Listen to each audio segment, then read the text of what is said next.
Good morning, students. Myself Sachin Sharma. Today's topic of discussion is Wheatstone Bridge. Belongs to class 12th. Okay. You see here there is a parallelogram A, B, C, D. Okay.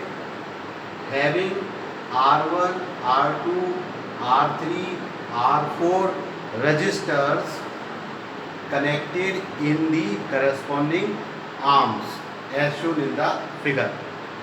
Okay.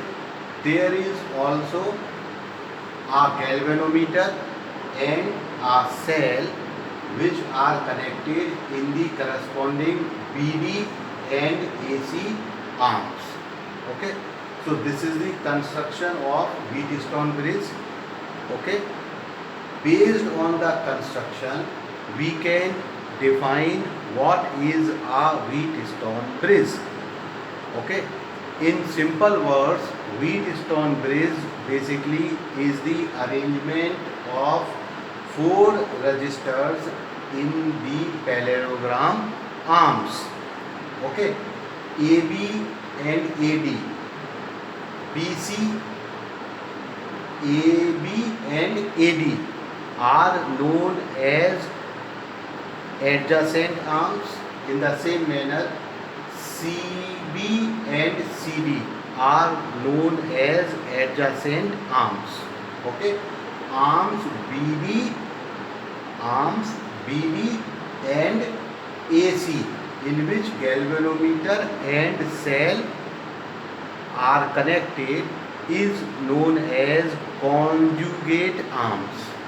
Why we call conjugate arms? We call BD and AC conjugate arms because on interchanging the positions of galvanometer and cell from each other, there is no change in your Wheatstone Bridge. Okay. Now you will study 2 types of Wheatstone Bridge. First one is balanced Wheatstone Bridge. Second one is unbalanced Wheatstone Bridge. Okay. Now, what is balanced Wheatstone Bridge or unbalanced Wheatstone Bridge? This entirely depends on the conditions of the arms connected in AB, AD, BC and DC arms. Okay. In your CBSE syllabus, you have balanced Wheatstone Bridge. A bridge is called balanced Wheatstone Bridge if the ratio of the resistances in the adjacent arms are equal. It means the ratio of the adjacent arms means R1 upon R3 must be equal to R2 upon R4, or R1 upon R2 is equal to R3 upon R4.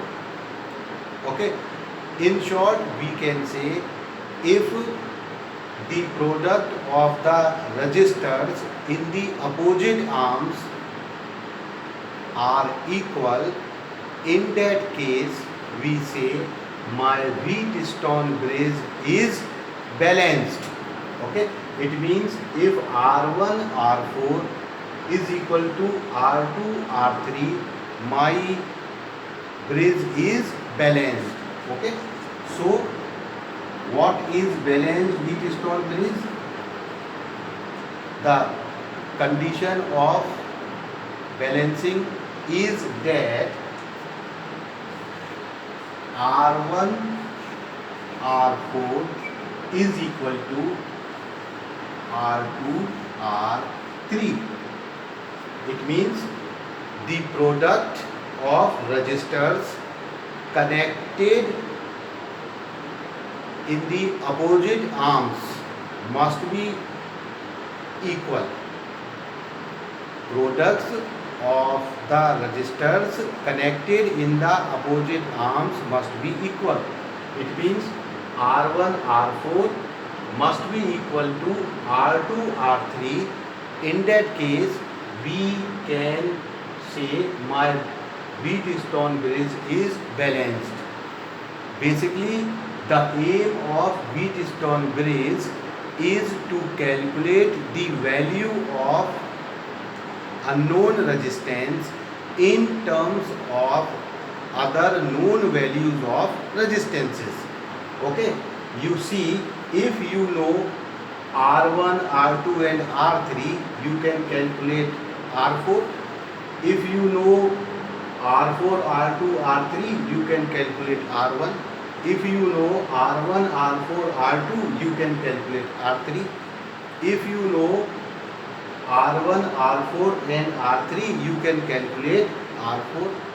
Okay. Generally, the unknown resistance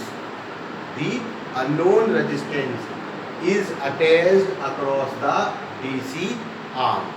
Okay. It is not compulsory, but generally you see your unknown resistance will be connected across DC arms. We can also establish this balancing conditions with the help of Kirchhoff's voltage law. Okay. Suppose if you take the closed loop ABDA, okay, in closed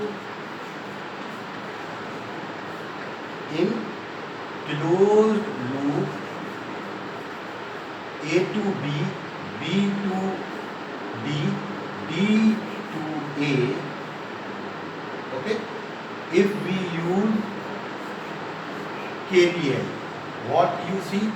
You see minus I1 R1, okay,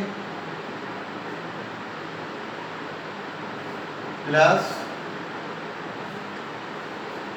I2 R3 is 0. This gives you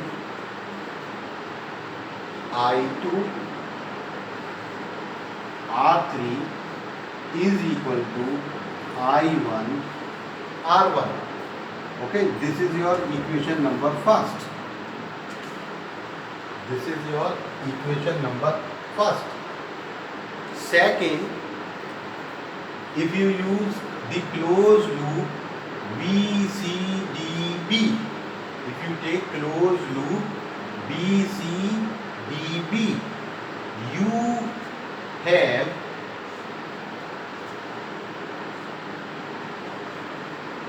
I2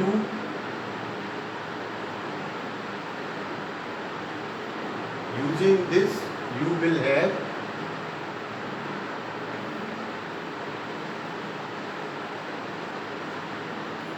minus I2 R4 plus I1 R2 gives you 0. This gives you I2 R4 is equal to I1 R2. Okay, this is your equation number second. On dividing equation 2 divided by 1, we have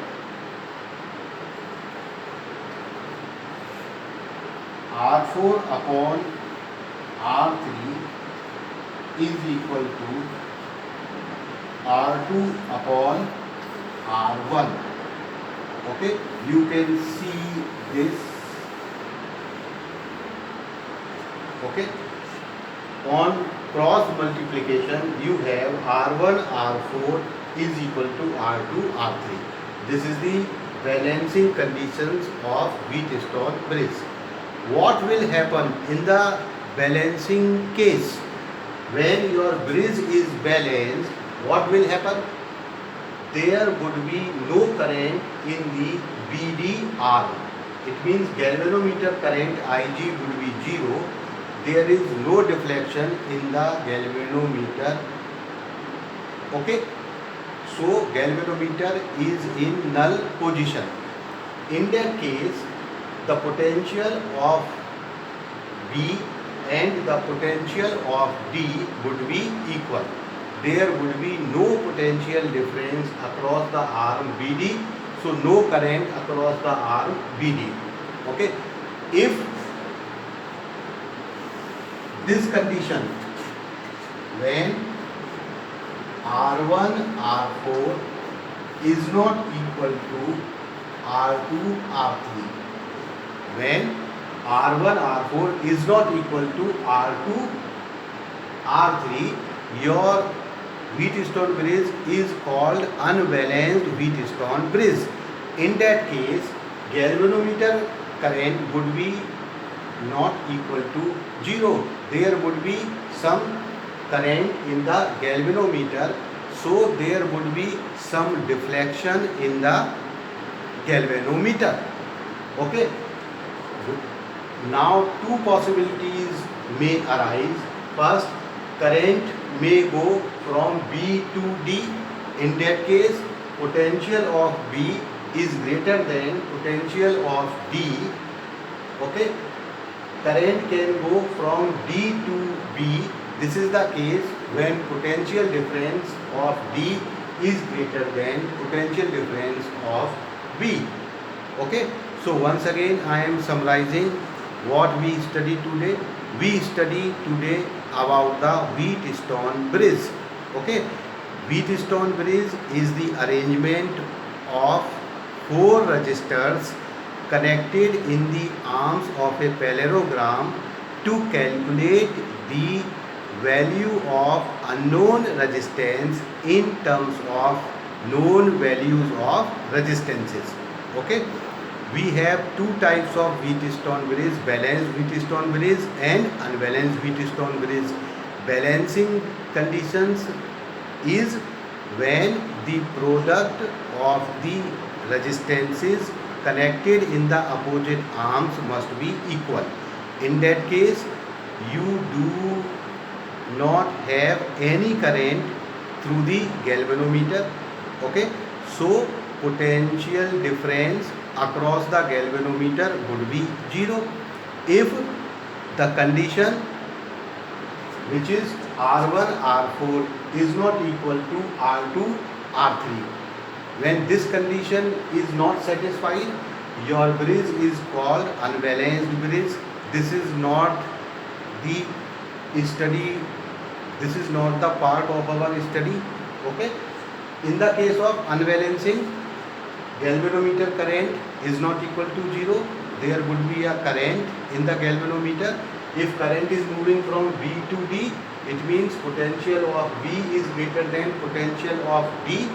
Okay, if current is going from D to B, in that case potential of D is greater than potential of B. Thank you and have a nice day.